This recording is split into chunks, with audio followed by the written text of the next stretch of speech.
Field together. Gonna run it to Elliott, who walks in for the touchdown.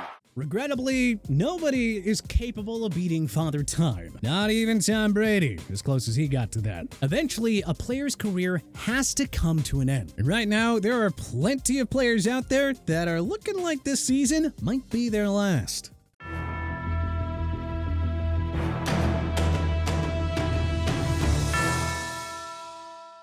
Becoming a professional athlete is quite a challenge in and of itself, but staying one as the body ages is a unique challenge as well, especially when it comes to the NFL, which is far and away the most physically demanding of the Big Four. As a result, we do tend to see a pretty steady flow of turnover from year to year. Even the league stars get pushed out sooner than we, or the players themselves for that matter, ever really seem to expect. So, let's take a look at 10 NFL stars that we could see get pushed into retirement after the upcoming season. Plays and have success. So hats off to them, and you see improvements in certain areas, but we have to come along together. Jason Peters, free agent.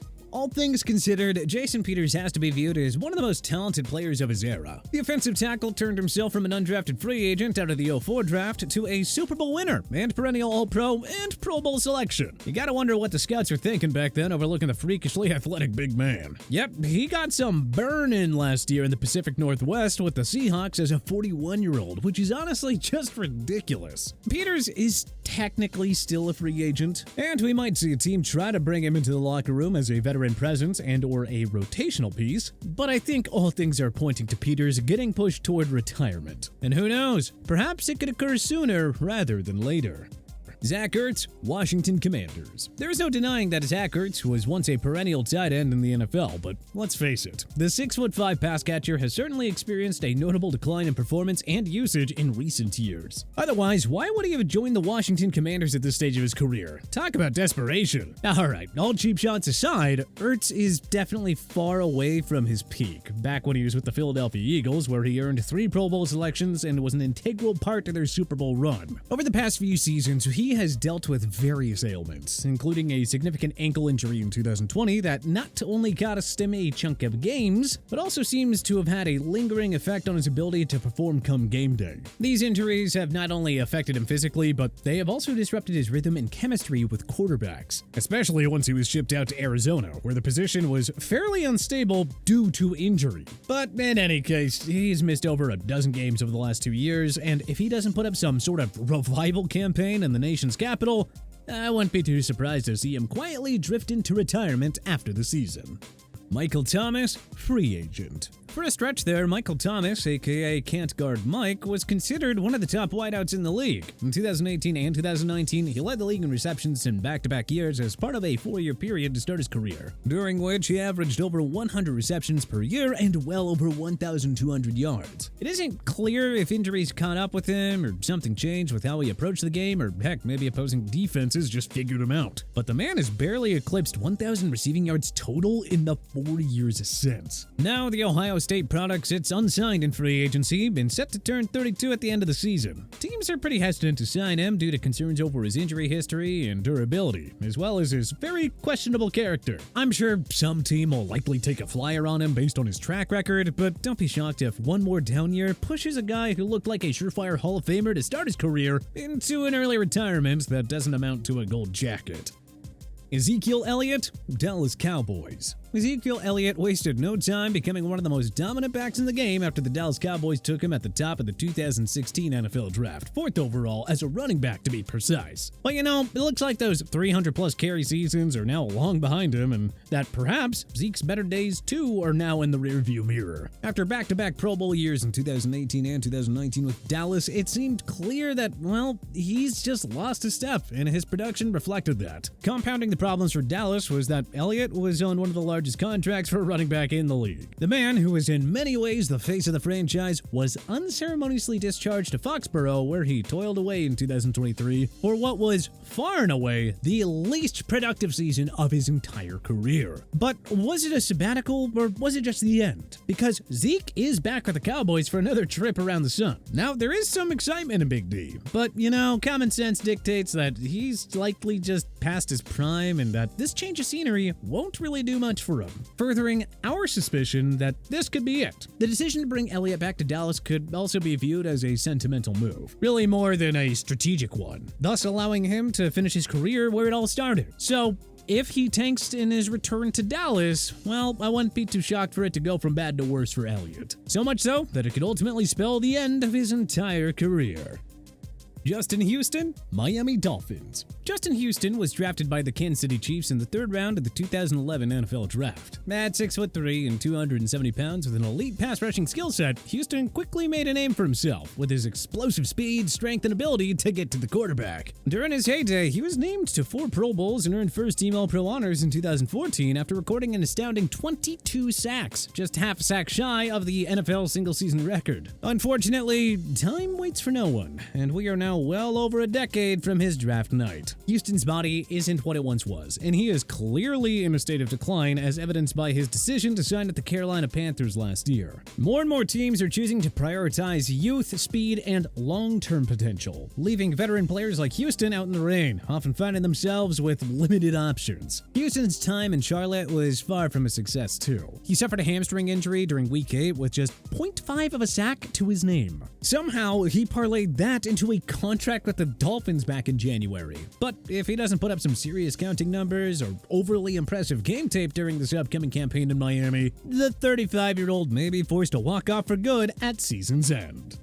Von Miller, Buffalo Bills. There's no shortage of career highlights for Buffalo Bills edge rusher Von Miller, who's won Super Bowls with multiple teams, one of which included Super Bowl MVP honors, and he racked up countless individual accolades, namely 8 Pro Bowls and 3 first-team All-Pro selections. However, it is starting to look like we may be in the twilight of a likely future Hall of Famer's career based on what we've seen play out since he joined the Buffalo Bills on a lucrative contract in 2022. Despite the high expectations from players around the league, media members, and fans alike, Miller's production with the Bills has been underwhelming to say the very least. The veteran has struggled to stay healthy, missing significant portions of the season due to injuries. And when he is on the field, his once explosive burst off the line and ability to dominate opposing tackles has noticeably diminished. Compounding his on-field struggles, Miller has faced several off-field issues that have further tarnished his reputation and contributed to the Bills' hesitation and growing frustration with Miller. If he struggles to produce in Western New York this season, it wouldn't be a huge surprise to see the Bills just wash their hands of this controversial star. And yeah, if they do that, I mean, at this point in his career, I doubt that any other team around the league would even risk their collective neck trying to bring him into the fold. Allen Robinson, New York Giants. Robinson's best years came with the Chicago Bears, where he consistently put up impressive numbers despite inconsistent quarterback play. He leveraged his big physical frame to record back-to-back 1,000-yard seasons in 2019 and 2020, earning a reputation as one of the league's top receivers. After his 1,250-yard campaign in 2020, though, the playmaker sort of fell off a cliff production-wise, recording just 38 catches for 410 yards. Most folks around the league just chalked it up to the Bears' abysmal quarterback and wider offensive situation. But you know, based on how he's fared with the Rams and the Steelers in the subsequent 2 seasons, there is serious cause for concern that Robinson may be completely washed up. The New York Giants, however, decided to take a flyer on the former Nittany Lions star. And yeah, needless to say, he'll have the deck stacked up against him there with how that offense has looked with Daniel Jones under center and the uncertainty at the quarterback position. That said, he'll need to find a way to produce because, well, the aging star is running out of chances. Marcus Peters,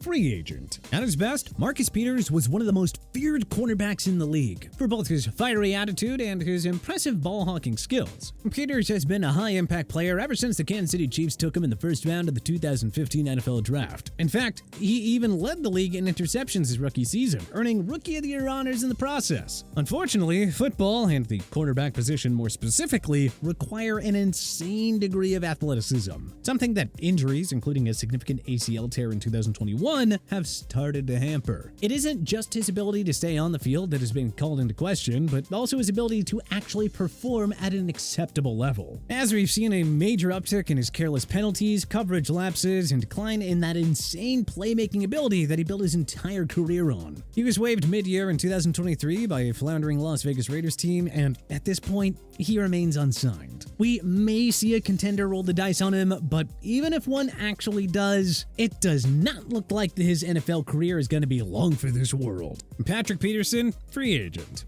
Marcus Peters isn't the only star cornerback speeding through the back nine of his NFL career. Patrick Peterson, a former 5th overall pick in the draft, also appears to be on a steep decline. His best days came with Arizona, where he earned 8 Pro Bowl selections and 3 first-team All-Pro honors as a member of the Cardinals. He most recently played for the Pittsburgh Steelers, where he actually made his first career start as safety due to injuries around their defensive secondary. But despite his versatility and the fact that he started 16 games, it did look like the future Hall of Famer lost more than a step or two. The Steelers released him this offseason, and he has yet to sign with the new team, which has caused many to speculate whether or not Peterson is just on his way out of the NFL. Calais Campbell, Miami Dolphins. Ever since Calais Campbell was drafted by the Arizona Cardinals in the second round of the 2008 NFL Draft, he has been one of the most formidable forces on the defensive line year in and year out. At 6'8" and 300 pounds with an athleticism that is unique to the burly D-tackle, Campbell has terrorized opposing defensive lines and subsequently their quarterbacks for over a decade now.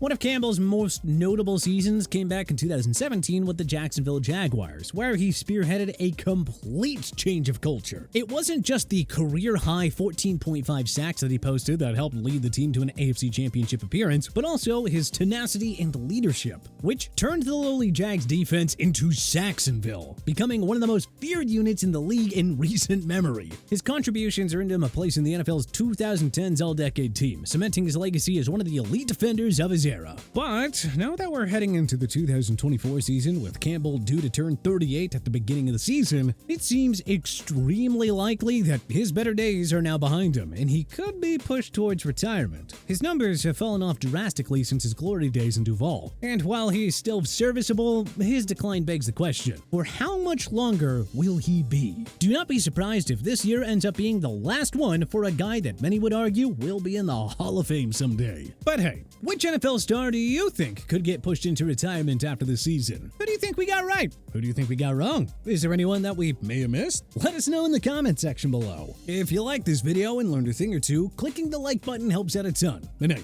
we appreciate it. If this is your first time coming around to TPS though, well, subscribing is a great idea because we put out videos like this every single day. But as always, thanks for watching and we'll see you guys next time.